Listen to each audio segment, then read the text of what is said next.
네, 안녕하세요. 화학원 원격 수업을 시작하겠습니다. 자, 우리 지난 시간부터 뭘 배우고 있었냐면, 그 주기율표에서 어떤 주기적 성질이 나타나더라. 자, 그걸 배웠는데요. 자, 뭘 배웠었냐면, 첫 번째 유효핵전화 배웠습니다. 주기율표가 이렇게 있다고 해볼게요.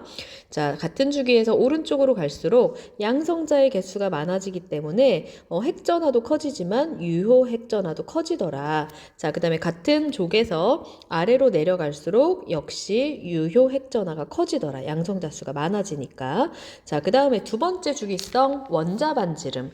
자, 원자 반지름이 같은 주기에서 얘가 이만하다. 그러면 오른쪽으로 갈수록 양성자 수가 많아지니까 유효 핵전화가 커지잖아요. 자, 그러면 전자를 잘 잡아 당기겠죠? 그래서 원자 반지름이 줄어듭니다.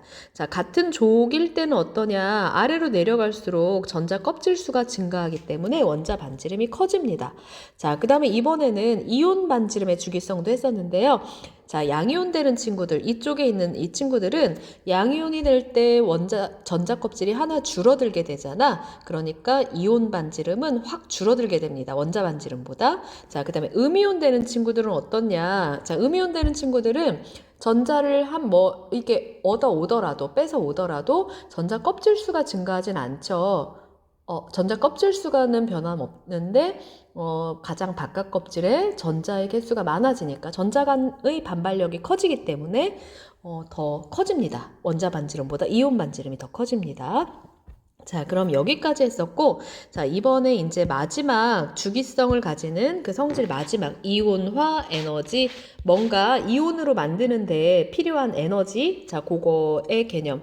자, 사실 수능에서는 여기 이온화 에너지 부분이 이 주기성에서 가장 어렵게 나오는 부분이기도 합니다.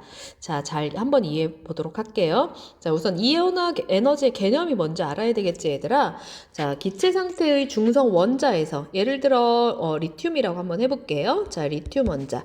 자, 있잖아. 플러스 3이고요. 자, 첫 번째 껍질에 2개, 그 다음에 두 번째 껍질에 전자가 이렇게 1개가 이렇게 있을 겁니다. 자, 선생님이 약간 학습지를 잘못 만들었는데요. 기체 상태의 중성 원자 1몰계의 중성 원자에서 전자 그 1몰을 떼어낼 때 필요한 에너지가 바로 이온화 에너지입니다. 자, 여기서 요거 하나를 이렇게 떼어내려면 이 원자 핵과 전자 사이에 인력이 작용하고 있는데 이걸 떼어내는데 에너지가 필요하겠죠? 자, 요 에너지를 바로 이온화 에너지라고 합니다. 자, 얘가 그럼 어떻게 되냐? 리튬 이온 하나가 기체 상태의 원자 하나에서 Li 플러스가 되고 이때 전자 하나를 이렇게 일몰계를 떼어내는데 필요한 에너지가 바로 이온화 에너지입니다. 자, 그런데 이때 뭔가 여기 자석이 세다. 여기에 뭔가 힘이 세다. 그러면 떼어내기가 더 힘들겠죠. 떼어내기 힘든 상황. 자, 이 첫 번째 전자하고 그 다음에 두 번째 전자 한번 비교해 볼게요. 자, 첫 번째 전자는 두 번째 껍질에 있기 때문에 떼어내는데 에너지가 적당히 들 겁니다. 그러나 만약에 이 두 번째 전자, 요거를 떼어내는데 필요한 에너지는 훨씬 더 에너지가 많이 필요하겠죠.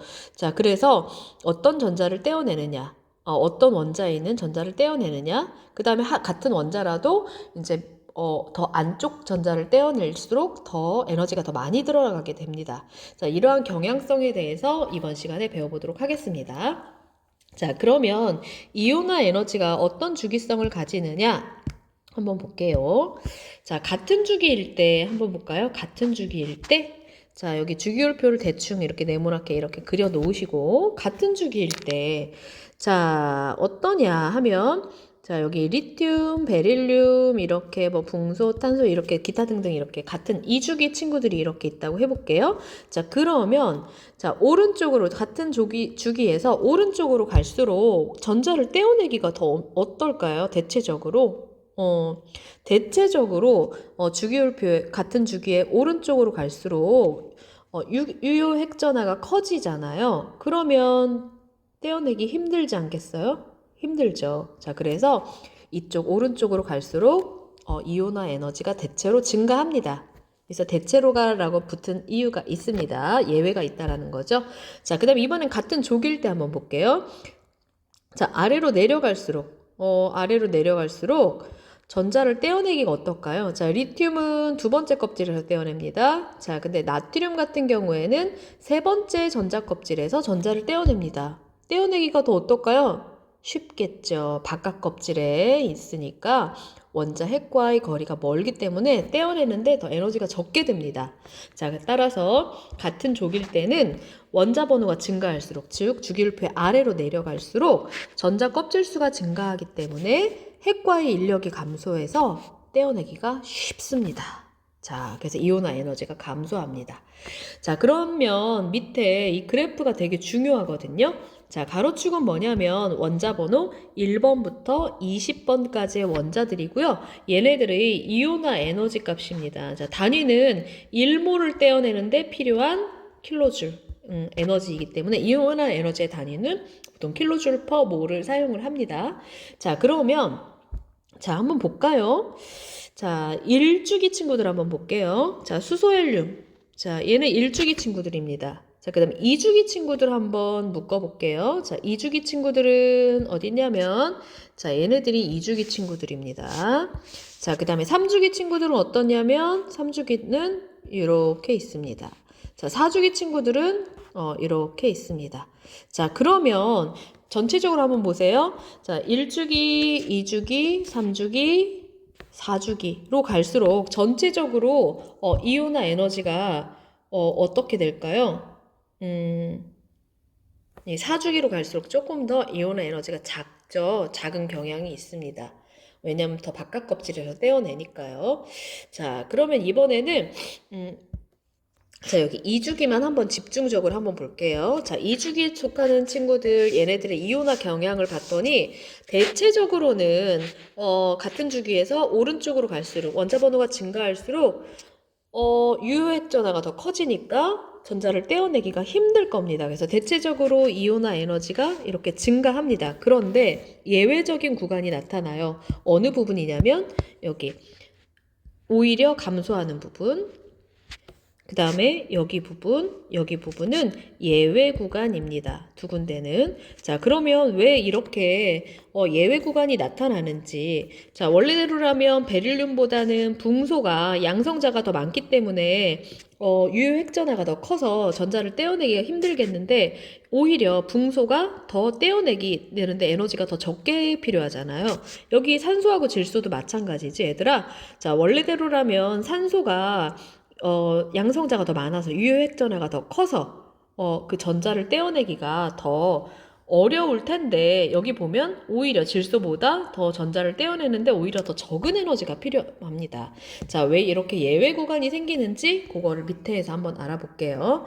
자, 이온화 에너지 주기성의 예외 몇 쪽과 몇 쪽이냐면 여기 베릴륨하고 붕소 2족하고 13족이고요. 여기도 마찬가지입니다. 2족하고 13족. 자, 그 다음에 15족과 16족. 여기 질소, 산소, 그리고 여기 인하고 황 여기 부분인 거죠.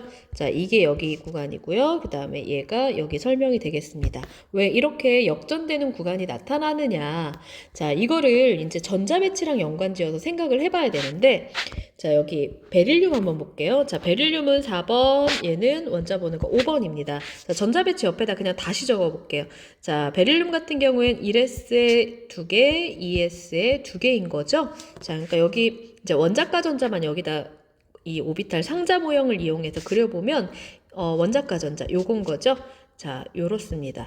자, 그 다음에 붕소는 어떠냐면 1s2, 2s2, 2p에 하나인 거죠. 5번이니까. 자, 그럼 얘도 원자가 전자만 여기 오비탈 상자 모형으로 한번 그려볼게요. 2s 오비탈에 2개, 2p 오비탈에 1개 이렇습니다. 자, 그러면 여기서 전자를 얘들아 떼어내는데 자, 어떤 전자가 떨어져 나갈 것이냐? 자, 베릴륨에서 전자 하나, 이 둘 중에 하나 떨어져 나가겠죠. 이거 떼는데 필요한 에너지랑 그 다음에 붕소 같은 경우에는 2p 오비탈에 있는 전자를 떼어내는데 드는 에너지랑 어떤 게 더 클까요? 이 에너지랑 이 에너지랑 여기선 이 s 오비탈에서 떨어져 나가고요. 여기선 p 오비탈에서 떨어져 나갑니다. 자, 여기 오비탈의 에너지 준위를 보면 여기 ES 오비탈의 에너지 준위가 만약에 여기라고 하면 EP 오비탈의 에너지 준위는 조금 더 높습니다. 자, 그러면 왜 이렇게 안 써지지? 자, EP 오비탈이 여기입니다. 그러면 얘를 이제 이렇게 무한대로 이렇게 떼어내려면 P 오비탈은 요만큼의 에너지가 필요한데 S 오비탈에서 전자를 떼어내려면 더 큰 에너지가 필요한 거지. 예. 그러니까 P 오비탈에서 전자 떼내는 게 더 에너지 적게 들어요. P 오비탈의 에너지 준위가 더 높기 때문에. 자, 따라서 베릴륨보다 붕소가 더 적은 에너지가 필요한 거죠. 자, 이온화 에너지 크기가 이렇게 됩니다. 자, 그 이유는 무엇이냐면 에너지 준위가 더 높은 P 오비탈에서 전자를 떼어내기가 더 쉽기 때문입니다. 자, 그 이유예요. 이 S 오비탈에서 떼는 것보다 이 P 오비탈에 있는 오비탈의 에너지 준위가 높기 때문에 더 떼기 쉬운 겁니다. 자, 그럼 이번에는 15족과 16족의 예외 구간은 또 똑같은 이유일까? 아니에요. 다른 이유가 좀 다릅니다. 자, 그 얘기를 한번 해볼게요. 자, 질소 몇 번이냐면, 질소 산소죠? 질소는 7번. 얘는 8번입니다. 자, 질소 해볼까요? 1s2, 2s2, 2p에 3개.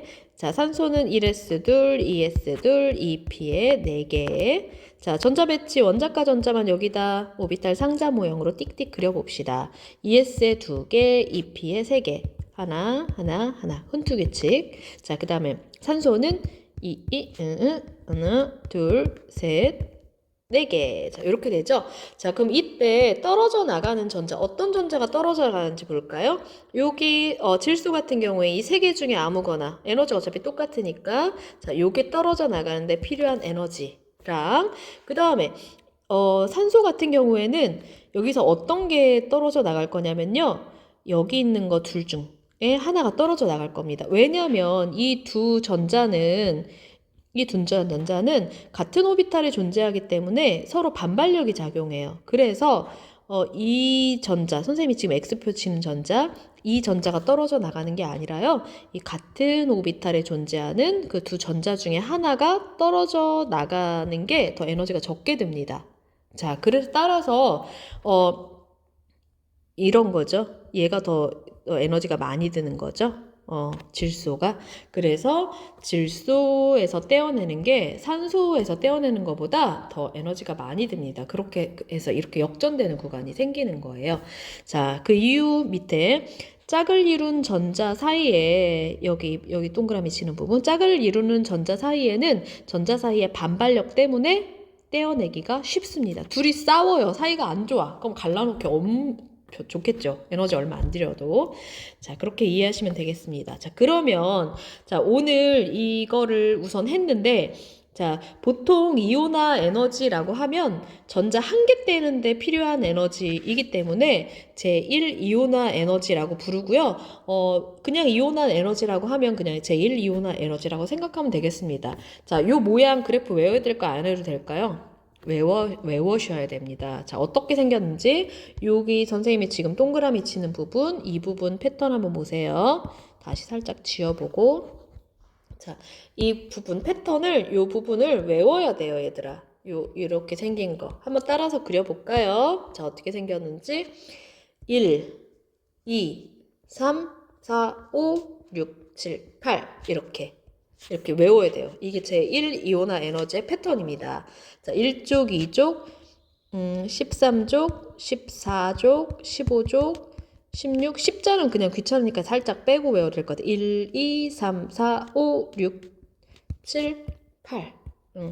자, 이렇게 된다라는 거. 2하고 13, 15, 16이 이렇게 역전되는 구간이 생긴다는 거. 그 이유는 이렇다라는 거 아셔야 됩니다. 자, 이게 제일 1 이온화 에너지의 패턴이었고요. 자, 그러면 자, 지금 또 하나 배워야 될 게 뭐냐면 순차 이온화 에너지라는 개념인데요.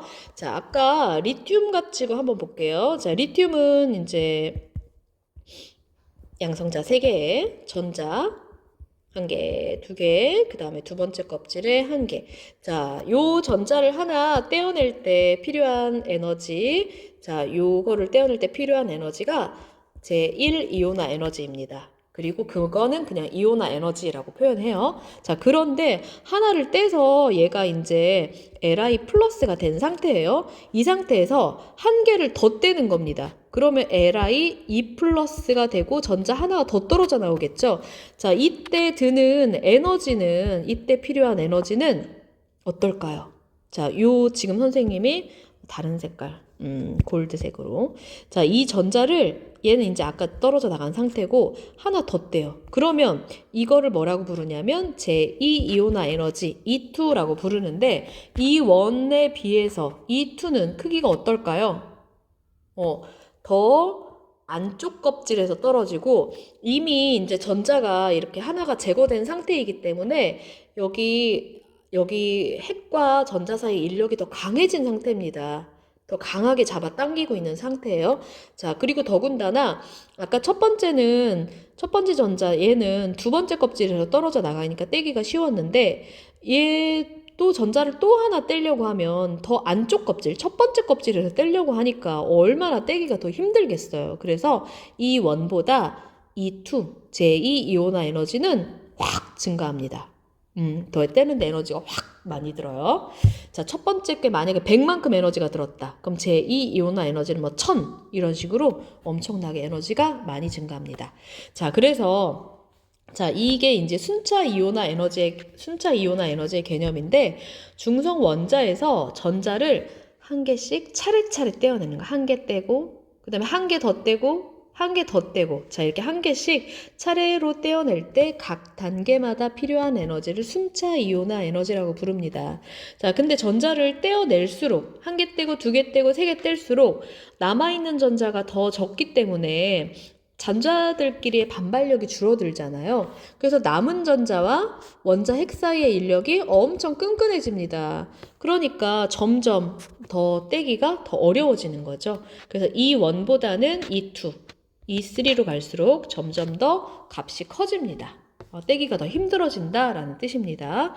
자, 그런데 이때 급격하게 이렇게 확 증가하는 그런 게 있어요. 자, 밑에 여기 한번 보실까요? 자, 밑에 어디를 보냐면, 여기 봅시다. 자, 마그네슘, 자, 이 원자는 마그네슘 원자입니다. 자, 마그네슘, 자, 안에 이제 양성자가 12개가 있을 거고, 그 다음에 첫 번째 껍질에 전자 2개, 8개, 2개가 이렇게 원래 있었겠죠. 2개가 있겠죠. 자, 그럼 이 중에서 전자 하나를 떼어내는데 필요한 에너지, 제1 이온화 에너지가 738이었어. 자, 근데 이 상태에서 한 개를 더 떼는 거지. 자, 얘는 이제 Mg 플러스인 상태에서 전자 하나를 더 떼는 겁니다. 그랬더니 1451이 들었어. 자, 그 다음에 전자 하나를 더 떼는 거예요. 그래서 이 Mg2 플러스였는데 한 개를 더 떼서 Mg3 플러스로 만들려면 어떻게 되냐면 더 안쪽 껍질에서 전자를 떼야 되잖아요. 그러니까 아까 738, 1451만큼 필요했는데 이 세 번째 전자를 떼어내는 데는 7733. 어때요? 이거보다 커지고 이거보다 커지는데 여기도 훨씬 더 많이 커지죠? 자, 그걸로 알 수가 있습니다. 아, 2개 뗄 때까지는 그럭저럭 증가하는데 3개 뗄 때 확 증가했어? 오케이. 너 원자과 전자 2개구나. 이족 친구구나 라는 걸 알 수가 있습니다. 이게 마그네슘인 걸 모르고 이 숫자 데이터만 보더라도요. 자, 그 연습을 지금 할게요.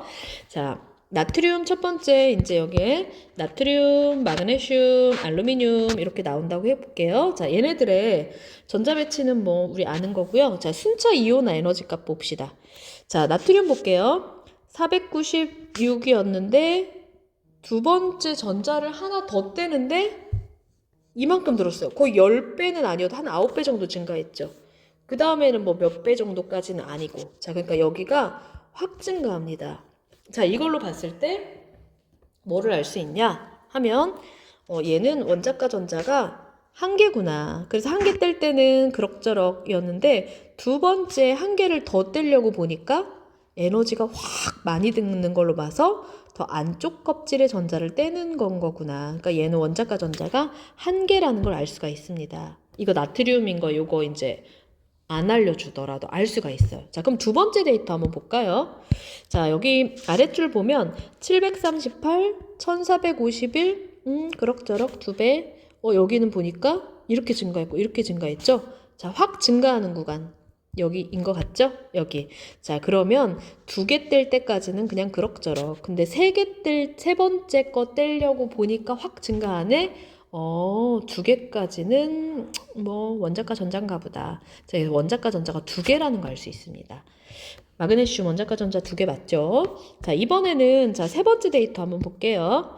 자, 얘 같은 경우에는 578에서 1800 얼마, 2000 얼마였는데 갑자기 11,000 얼마? 너무 큽니다. 자, 이거 알 수 있죠? 자, 그래서 3개 뗄 때까지는 그럭저럭인 걸로 봐서 얘는 원자과 전자가 3개인 애구나. 그래서 네 번째 거 요거를 떼려고 보니까 더 안쪽 껍질에서 떼야 되는 거구나. 자, 이거 알 수 있습니다. 그래서 얘는 이제 13족이라는 거 알 수가 있고요. 얘는 2족 친구, 얘는 1족 친구라는 걸 알 수가 있는 겁니다. 자, 이게 순차 이온화 에너지의 개념이에요. 이런 식의 문제 뒤에서 풀어볼 겁니다. 자, 그 다음에 자, 시험에 잘 나오는 패턴. 자, 뭐냐면요. 제1 이온화 에너지의 이 경향성 말고 제2 이온화 에너지의 경향성도 시험에 꽤 자주 나오고요. 이거 두 개의 값을 뭐 비교한 것도 시험에 꽤 자주 나옵니다. 자, 그거를 살펴보는데요. 우선 제1 이온화 에너지는 패턴 아까 했었죠. 어디부터 보냐면 여기 2주기로 한번 볼게요. 자, 2주기. 이거랑 이거. 리튬부터 네온까지 이거 한번 보시고요. 어떻게 생겼냐면 제1 이온화 에너지는 제1 이온화 에너지 같은 경우에는 1쪽 2, 3, 4, 5, 6, 7, 8 요렇다라는 거. 그 다음에 제2 이온화 에너지는 어때요? 제1보다는 더 두 번째 때는 거니까 더 에너지가 더 이온화 에너지가 더 많이 들긴 하겠죠? 그래서 보시면 더 그래프가 더 상향입니다. 더 약간 더 핑크색 그래프가 더 위쪽에 있죠? 그럼 여기에서 한번 이렇게 체크해 볼까요? 이래요. 여기 너무 치솟는 구간이 생기죠? 여기까지. 자, 이렇게 한번 보세요. 이게 제2 이온화 에너지입니다. 제2 이온화 에너지. 아까 요게 제1 이온화 에너지고 어떠냐면 제2 이온화 에너지는 엄청 크게 증가하죠. 1 리튬. 왜 이렇게 클까요? 첫 번째 저기 가장 리튬 같은 경우에는 이제 이렇게 있으면 이거 하나 이미 떼진 상태고 그 다음에 E2 하나 더 떼는데 필요한 에너지는 더 안쪽 껍질이기 때문에 제1 이온화의 에너지에 비해서 엄청 값이 많이 증가된 상태입니다. 그래서 굉장히 산꼭대기로 올라가요. 그래서 1이 되게 높고 1, 그 다음에 2, 그 다음에 3, 4, 5, 6, 7, 8. 자, 요렇게 패턴이 요렇게 됩니다. 자, 그래서 요 경향성을 잘 보시면요. 지워보고 한번 할게요. 너무 지저분해가지고. 자, 여기 다 지우고, 여기서 요 부분 한번 볼게요. 자, 여기 리튬 같은 경우에는 1 이온화 에너지에 비해서 2가 엄청나게 큽니다. 그러니까 뭐 2원분의 E2 값을 비교해 보면 이게 엄청 크죠? 자, 그 다음에 여기 같은 경우 베릴륨 같은 경우에는 조금 작은 편인 거죠. 얘는 솟아 올라와 있고 얘는 아래로 꺼져 있으니까. 자, 그 다음에 뭐 이렇다라는 거. 여기 베릴륨하고 붕소 비교해 보면 자, 여긴 역전되는 구간이잖아요. 2족하고 13족은. 그래서 여기는 2원분의 E2 값이 여기 15족일 때가 더 크죠. 여기 보니까 이거에 비해서 이게 더 커지는 거죠. 자, 이런 식으로 뭔가 규칙성을 조금 찾아야 될 것 같아요. 자, 그래서 생긴 모양 아까 그것도 좀 외워두시면 좋을 것 같고 이 1과 2, 2의 그래프 패턴이 어떻게 되는지. 자, 그러면 음, 자, 그러면 뒷장에 몇 문제 한쪽만 얼른 한번 풀어보도록 하겠습니다. 자, 형성평가. 자, 맨델레예프의 주기율표에 대한 설명으로 옳은 것만을 보기 위해서 있는 대로 고른 것은, 자, 맨델레예프는 원자량 순서대로 원소를 배열을 했죠? 자, 이후에 이제 모즐리가 개선을 해서 원자번호 순서대로 배열을 한 걸 현재 사용하고 있고요. 자, 기억 맞고, 그 다음에 니은은, 이거는 이제, 이거 딴 거죠? 새쌍 원소설 이건 무시하시고, 다음에 디귿 이거 뭐 옥타브설 무시하시고, 자, 발견되지 않은 원소를 예측하여 배열에 표시하였다. 자, 이게 이제 예측 가능성, 예측해서 뭔가 규칙성을 가지고 예측했다라는 점에서 의의가 있습니다. 그래서 2번이죠. 다음에 자, 그림은 주기율표의 일부를 나타낸 것이다. 자, 옳은 것만 한번 골라보자. 기억. 가는 수소죠, 수소. 자, 알칼리 금속 아니죠. 자, 수소니까. 그다음에 니은. 나는 금속 원소로 양이온이 되기 쉽다. 자, 이게 1족이고요. 나는 2족 친구죠. 자, 2족도 역시 금속 원소 맞고요. 양이온 되려고 합니다. 그다음에 디귿. 다는 준금속 원소이다. 막 이 계단처럼 생긴 거 맞고요. 그다음에 마는 얘는 18족 친구인 거죠. 자, 18족 친구는 비금속성이 가장 강하다. 비금속이긴 합니다. 근데 비금속성이 가장 강하진 않아요. 그건 17쪽인 그런 친구들인 거고요. 비금속성이 가장 강하진 않습니다. 뭐 전자를 얻어서 음이온이 되려 한다 이런 거 아니잖아요. 그래서 비금속성은 별로 없습니다. 그래서 3번이 정답. 자, 근데 18번 라에 속하는 원소를 보기 위해서 있는 대로 보시오. 라는 17쪽 친구들인 거죠. 17쪽은 플로린, 염소 이렇게 두 개인 것 같습니다. 자, 넘어가시고 19번. 자, 주기율표의 일부를 나타낸 것이다. 옳지 않은 것은, 자, 1번 AB는 전자껍질 수가 같다. AB 딱 보니까 1주기 전자껍질 1개 맞죠? 그 다음에 2번 CG는 화학적 성질 비슷하다. 같은 족 친구니까 화학적 성질 비슷하겠죠? 그 다음에 D는 D는 금속과 비금속의 중간적 성질을 갖는다. D는 누구냐면요. 리베붕탄, 리베붕탄, 탄소죠, 탄소. 자, 탄소는 비금속이죠. 비금속. 들렸네요. 자, 3번이 정답. 그다음에 4번. E와 F의 가장 바깥, E와 F. 자, 얘는 산소고 얘는 황이죠? 자, 얘네들의 가장 바깥 전자껍질의 전자 배치는 NS에 2개, NP에 4개이다. 얘는 16족이란 말이죠. 그러니까 산소 같은 경우에는 1s2, 2s2, EP에 4개고요. 그 다음에 이제 황 같은 경우에는 1s2, 2s2, EP에 6개, 3s2, 3p에 4개란 말이죠.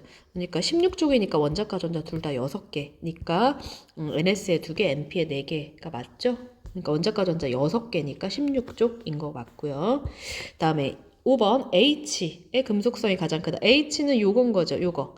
자, 여기 보시면 금속성이 가장 크다. 가장 더 양이온이 되기가 쉬운 거는 원자 반지름도 이렇게 크고 금속 중에서도 원자 반지름도 이렇게 크고 그래서 더 양이온 되기 쉬운 애들. 그게 바로 이제 H입니다. 여기 중에는 이거 칼륨이죠? 칼륨의 금속성이 가장 크네요. C하고 G도 역시 금속이기는 하지만 여기서 이 H가 이온화 에너지가 더 작잖아요. 더 떼기가 쉽잖아요. 그래서 더 금속성이 큽니다. 그래서 주기율표 이쪽으로 갈수록 더 금속성이 커져요. 됐고요. 그 다음에 20번 문제 갑니다. 자, 다음은 원소 ABC에 대한 자료이다. 자, A는 2주기 원소이다. B는 알칼리 금속, 1족이란 친구죠. 1족. 그다음에 C는 17족, AB는 동족 원소이다. 그럼 대충 한번 그려보면 주기율표에 뭐 대충 뭐 1족, 2족, 뭐 1주기, 3주기 이렇게 그려놓고 B는 알칼리 금속이래요. 그 다음에 AB는 동족 원소래요. 그럼 AB 다 동족 원소인데 A는 알칼리 금속 중에 2주기니까 여기가 A 자리겠죠? 자, 그 다음에 B도 역시 여긴데 뭐 3주기일 수도 있고 더 아래쪽일 수도 있고 그렇지만 역시 여기 라인에 있다라는 거. 위에는 수소니까 여기에 올 수는 없겠죠. 그 다음에 C는 17족 원소이다. 17족 원소. 여긴 1족 원소. 뭐 C가 여기 어디 있다는 거죠. 몇 주기인지 모르겠고. 자, 그럼 1기억. A는 금속 원소이다. 맞죠? 그 다음에 니은 B가 알칼리 금속이 물과 만나면 산소기체 아니고 수소기체 발생. 수용액은 염기성. 자, 틀렸죠? 그다음에 디귿. C는 이 할로젠은 B와 반응하여 이 알칼리 금속과 반응하여 마이너스가 된다. F 마이너스 되잖아요. F 맞죠? 기억 디귿. 그래서 4번이 정답 되겠습니다. 더 풀고 싶었으나 오늘은 여기까지 하고요. 자, 우리 친구들 등교할 때 우리 1학기 때 했던 그 학습지들 모두 다 선생님이 도장 찍어줬던 것들 모두 다 가지고 와야 됩니다. 자, 수업 끝나고 걷어가서 도장 개수 검사할 거예요. 자, 오늘 고생했고요. 자, 등교해서 만납시다. 안녕 친구들.